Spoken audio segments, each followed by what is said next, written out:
Mesdames, Messieurs, chers collègues, chers amis, bonjour pour cette séance du mercredi 9 décembre 2015. Je voudrais d'abord saluer la présence de nos très nombreux collègues, membres de l'Académie ou non, en provenance d'Algérie, qui vont participer et animer cette séance académique dans un petit moment. Je donne tout d'abord la parole au secrétaire annuel, Gérard Morvan, pour la lecture du procès-verbal de la séance de la semaine dernière. Merci, Monsieur le Président. La semaine dernière, le mercredi 2 décembre, après l'Assemblée générale élective, a eu lieu une séance consacrée au traitement mini-invasif en pathologie non cancéreuse concernant la chirurgie cardiothoracique. Et une séance tout à fait passionnante, très suivie. La première communication a porté sur l'implantation des prothèses valvulaires mitrales par voie percutanée et ont participé à la discussion Iraj Ganjbach, Bernard Lobel, Jean-Louis Ribardière et Bernard Launois. Deuxième communication, tout aussi intéressante que la première, concernait la technique d'ablation dans le traitement de la fibrillation atriale et ont participé à la discussion Iraj Ganjbach, Philippe Breil et moi-même.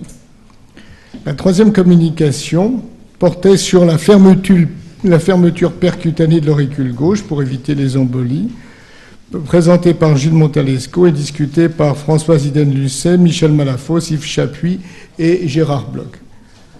Nous avons ensuite parlé du traitement percutané des cardiopathies congénitales en pédiatrie, une communication particulièrement intéressante, présentée par Daniel Bonnet et discutée par Richard Villet, Philippe Montupet, Jacques Miliez et moi-même. Et enfin, la séance est terminée par les prothèses endobronchiques, une aide à la cicatrisation des greffes de bronches, présentée par Arlette Colchette-Personne et son équipe, et discutée par Bernard Launois, Bernard Lobel et Philippe Bonichon.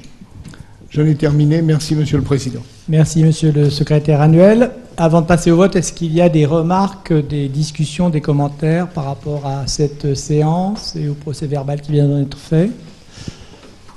Bon, l'absence de remarques, on va passer au vote. Je vous propose de voter. Alors, qui s'abstient? Qui est contre? Qui s'abstient? Bon, le procès-verbal est adopté. Je passe maintenant la parole à notre secrétaire général pour les annonces. J'ai deux annonces. L'une concerne la séance de mercredi prochain, 16 décembre, qui sera introduite par une communication, entre guillemets, urgente, faite par Pierre Carly, directeur général du SAMU de Paris, qui nous parlera de l'attitude du SAMU de Paris pendant les attentats du 13 novembre 2015.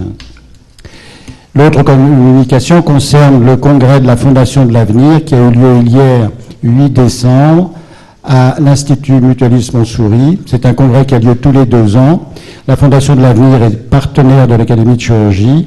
L'Académie de chirurgie a beaucoup contribué à l'organisation de ce congrès et notre président Georges Mention a animé une des tables rondes.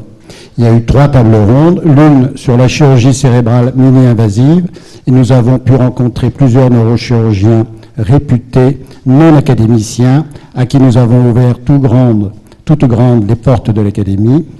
Il y avait ensuite une table ronde sur la chirurgie du sujet âgé dépendant, et enfin une table ronde sur télémédecine et EHPAD, c'est-à-dire les établissements d'hébergement des personnes âgées.